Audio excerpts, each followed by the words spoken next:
আমাদের গ্রামে হেলিকপ্টার?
তোমার নাম কি?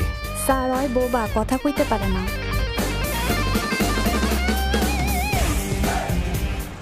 আরে সাংবাদিকরা ওদিকে যাচ্ছে কেন? আমি তো এখানে। আপনার জন্য আসেনি স্যার। আরে সব কি হচ্ছে? দূরের একটি গ্রাম রামাভারামে সেখানে অফিস খুলতে যাচ্ছে ঋষি কুমার। নিউ ইয়র্ক ছেড়ে এখানে অফিস শুরু করার কি কারণ হতে পারে? ঋষি কুমার নিজ দেশে আসার ফলে গ্লোবাল ভিলেজে পরিণত হয়েছে। যে গ্রামে একটি বাস স্ট্যান্ডও নেই সেখানে হেলিকপ্টার স্ট্যান্ড তৈরি হয়েছে। আমাদের চ্যানেলের খবর সত্যি হয়েছে। ঋষি কুমার ইন্ডিয়াতে ৬,০০০ কোটি টাকা ইনভেস্ট করতে এসছে। নিউজ 100 তাজা খবর। Thank you. এসব কি দোস্ত? ওটা তোর অফিস আর এটা আমার অফিস। Sir phone.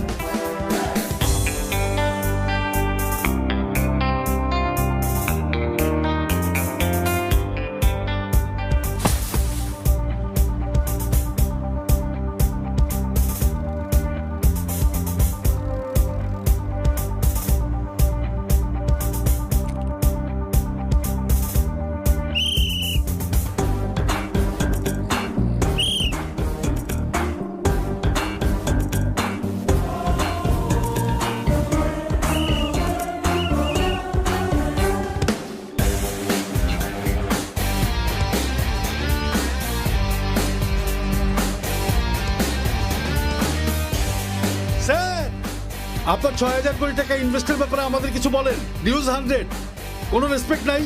স্যার এদিকে মিডিয়া চাপ, যদি একটু কথা বলেন। তোমার কাজ কি রামকৃষ্ণ? আমি জানি কখন কথা বলতে হবে, এখনো সময় আছে। স্যার, ঋষি কুমার রবি গ্রামের বাড়িতে অফিস খুলে বসেছে। গ্রামের সার্কাস কোম্পানি নিজের তাঁবু নিজে টানায়, 10 দিন পর তাঁবু সরিয়ে চলে যায়। এটাও সেরকমই, বাদ দাও। এখানে আমরা ছোট্ট একটা সফটওয়্যার কোম্পানি হিসেবে শুরু করেছিলাম, এখন এটা শীর্ষ গেমিং কোম্পানিতে পরিণত হয়েছে। কিন্তু না, আমাদের ডানা আরো মেলে দিতে হবে। এ আবার শুরু হয়ে গেল। তাছাড়া আমরা একটি সুন্দর সুযোগ পেয়েছি। তোমরা সবাই জানো মিস্টার ঋষি কুমার দেশে অফিস খুলেছে। পূজা, আমি তার অ্যাপয়েন্টমেন্টের জন্য চেষ্টা করছি। অ্যাপয়েন্টমেন্ট পাওয়ার পরে টিম লিডার হিসেবে তুমি দেখা করবে। না স্যার, আমি যাব না, আই এম সরি। এই পূজা, পূজা আপনি হয়তো জানেন না স্যার, ঋষি কুমার আর পূজার একটা সম্পর্ক ছিল। কলেজে ওরা একসাথে ছিল, কিন্তু পরে ওটা ভেঙে যায় স্যার। বোকা মেয়ে, তোমার মনে হয় আমি জানি না? ঋষি কুমার পর্যন্ত যাওয়া সহজ না। তার কাছে যাওয়ার একমাত্র উপায় হচ্ছে পূজা। আপনি এমন বলে ও ইস্তফা দিয়ে চলে যাবে স্যার। ও চাকরি ছেড়ে দিলে তোমার কি হবে? হ্যাঁ, আমার কি হবে স্যার? তোমার টিমে কতজন লোক আছে? 600-র মতো হবে। যদি পূজা ছেড়ে দেয় তাহলে তোমাদের সবার চাকরি চলে যাবে, মানে তোমাদের সবাইকে চাকরি ছেড়ে দিতে হবে।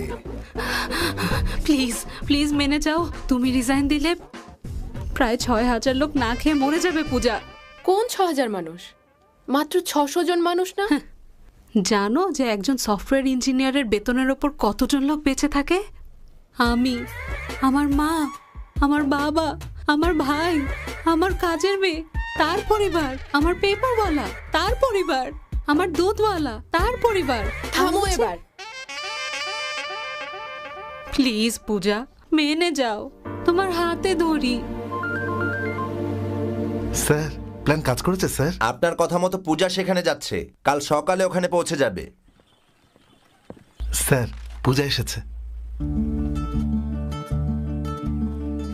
তুমি আমাকে কি বলে ডাকো? স্যার তাহলে পূজাকে কি ডাকা উচিত? ম্যাডাম, পূজা ম্যাডাম এসেছে স্যার।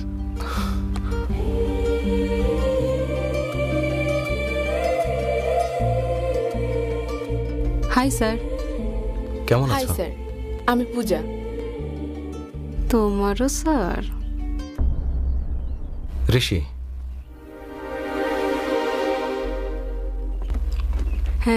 রামকৃষ্ণ স্যার দুটো কফি নিয়ে এসো। আমি কফি ছেড়ে দিয়েছি।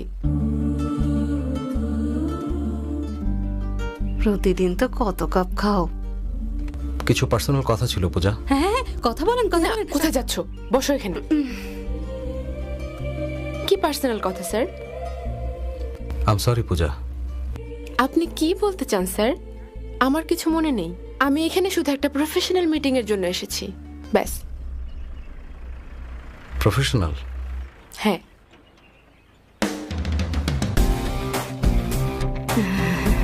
বলুন মিস পূজা।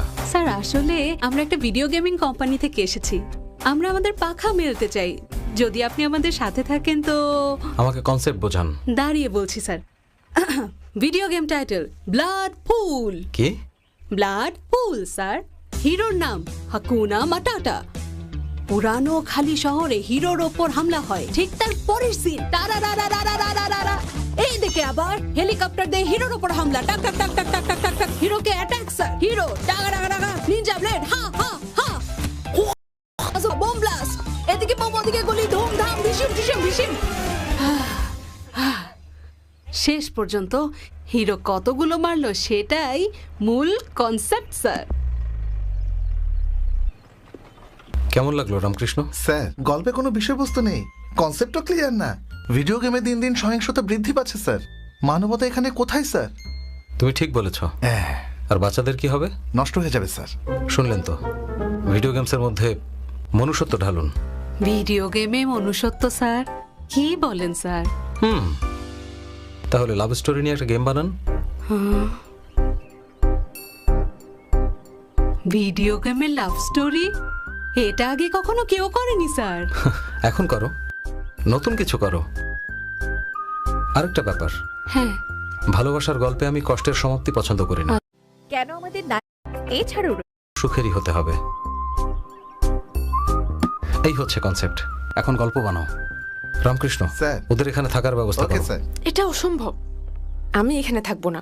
হ্যাঁ, পূজা পূজা পূজা পূজা পূজা পূজা, তুমি চলে গেলে আমার জীবনের কি হবে?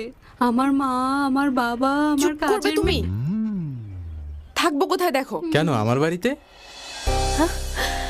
রবি, কেমন আছো রবি? এই তো ভালো আছি। এসব কি হচ্ছে রবি? আমার মনে হয় ওর স্বার্থের জন্যই ফিরে এসেছে। এসব অফিস না, সব নাটক। এখানে হচ্ছেটা কি? একটা গোপন কথা বলবো? বলো। আমি নিজেও জানি না, কিন্তু সে যেহেতু এসেছে কিছু তো একটা করবেই।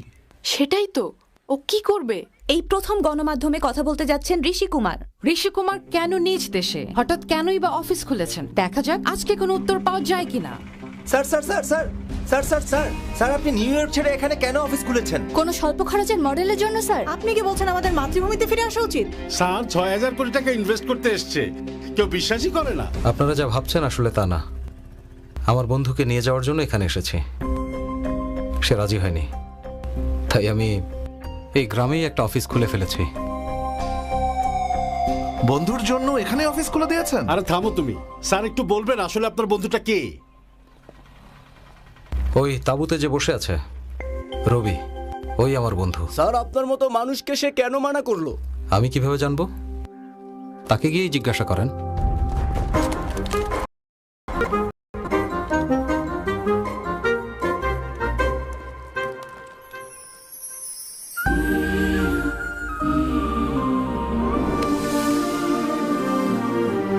ও করেছে স্যার। বলেন আপনি রবি? হ্যাঁ স্যার। ঋষি কুমারের বন্ধু? কেন স্যার, হতে পারে না বুঝি? আপনি নাকি ওনার সাথে আমেরিকা যেতে চাননি? হ্যাঁ স্যার। আপনি না করে দিয়েছেন বলে এখানেই আপনার বন্ধু অফিস খুলেছে, তাই না? তাই নাকি স্যার? আপনি না বললে তো জানতামই না। এত বড় মাপের একজন মানুষ আপনাকে ডাকছে আর আপনি যেতে চাচ্ছেন না? এরকম একজন ব্যক্তি বললে কে না যেতে চাইবে? তাহলে গেলেন না কেন? আসলে এই বাড়ি ঘর ছেড়ে কিভাবে যাব? আরে ভাই, আমেরিকা যেতে গেলে তো আপনাকে ঘর আর বাড়ি ছেড়েই যেতে হবে। যদি আপনি আসা পর্যন্ত জানেন গ্রাম থাকবে না, তখন আপনি কি করবেন? আমি যেতে পারবো না, গ্রাম ছেড়ে যাব না। গ্রাম মানে কি শুধুই দেয়াল আর গাছপালা যে উপড়ে ফেলবে? গ্রাম মানে অনেক জীবন, আর ঘর মানে অনেক স্মৃতি। আমার গ্রাম আমার বাড়ি বলেছেন রবিশঙ্কর।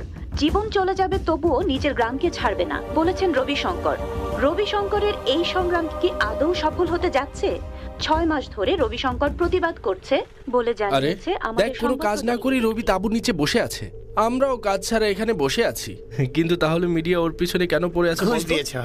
মুখ বন্ধ